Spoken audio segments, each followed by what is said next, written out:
अहंकारी की ईमानदार एक्सन की स्टंट मात्र 26 दिनको कार्यकाल जसले देशको राजनीतिलाई नै तरङ्गित बनायो। तिनै आक्रामक गृहमन्त्री सुदन गुरुङ आखिर किन राजीनामा दिन बाध्य भए? 14 चैतको छिसमिसेमै जब केपी ओली र रमेश लेखक पक्राउ परे तब देशले थाहा पायो यो गृहमन्त्री व्याज्ञ नभएको गाडी जस्तै हुन्। तर यो त सुरुवात मात्रै थियो। यसपछि त पक्राउको पाडी नै आयो।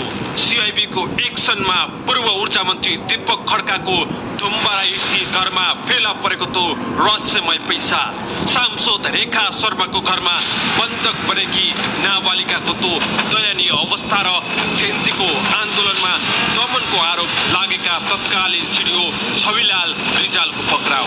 गृहमन्त्री गुरुङले एकपछि अर्को गर्दै हाई प्रोफाइललाई एक्सपोज गरिरहेका थिए। यतिसम्म कि व्यवसायी दीपक भट्ट र शङ्कर ग्रुपका बाबु छोरा सम्मलाई उनले हिरासतको चिसो हावा खुवाए। तर यहाँनिर एउटा यस्तो पाटो छ जसले तपाईलाई सोच्न बाध्य पार्नेछ। यति ठुलो तयारीका साथ पक्राउ गरिएका ती हाई प्रोफाइल पात्रहरूलाई केही दिनमै अदालतले रिहा गरिदियो। ओली, लेखक, शर्मा, रिजाल, अग्रवाल सबैजना बाहिर। यो हार कसको थियो? गृहमन्त्रीको एक्सन कमजोर थियो कि अदालतको पर्खालभित्रको खेल अर्कै थियो?